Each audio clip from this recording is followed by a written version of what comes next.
Hey, I'm Garrett Mercer, and welcome to part one of our learning journal where we have to pick a personal skill to develop.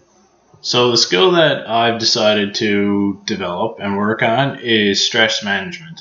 The text says that there's 3 different aspects of this that are important to develop and to work on your stress management skills.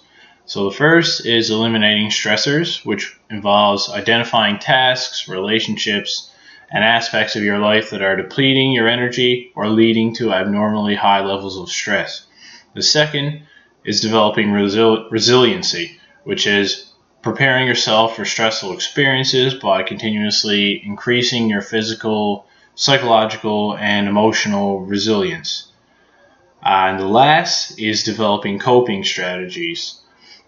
So basically, this is just developing personal strategies to cope with stress. There are different things that everyone can do, and you just need to find what works best for you. So the reason that I chose this topic was based around the assessments that we did in the book. On the eliminating stressors point, I scored a 19 out of a possible 24, which isn't bad and not really surprising to me. I think I know which things in my life are in fact affecting my stress levels. In terms of developing resiliency, I scored an 18 out of 24, which also isn't bad.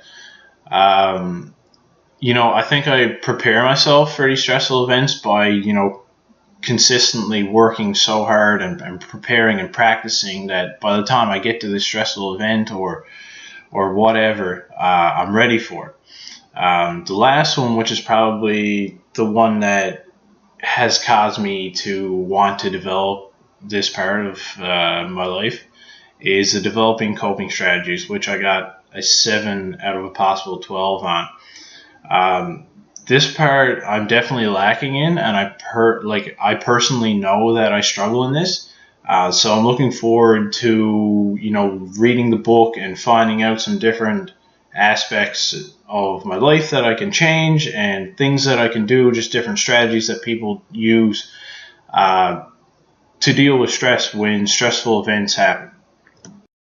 So my overall stress management score was a 44. It states in the book that if your score is below 48, then you have low ability to process stress effectively.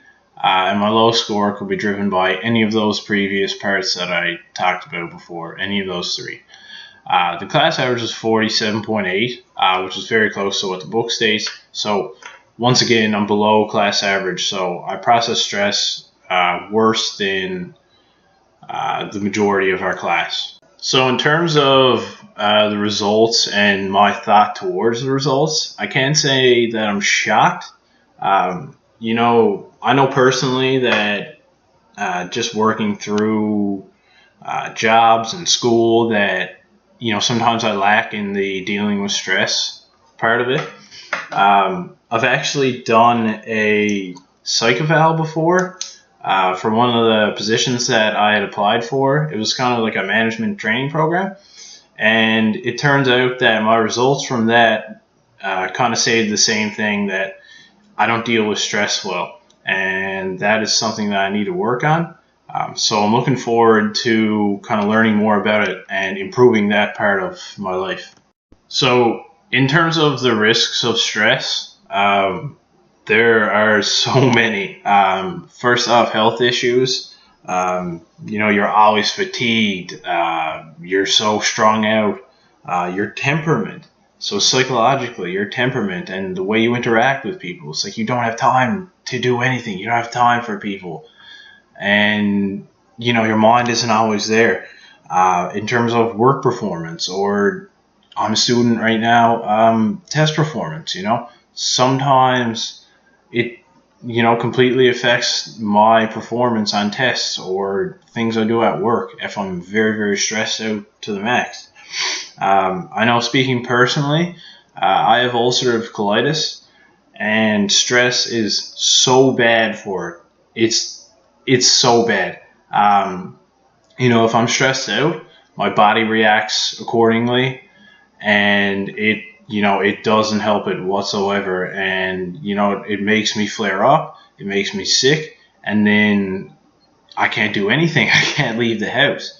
So, coping with stress and dealing with stress is a massive, massive part of my life.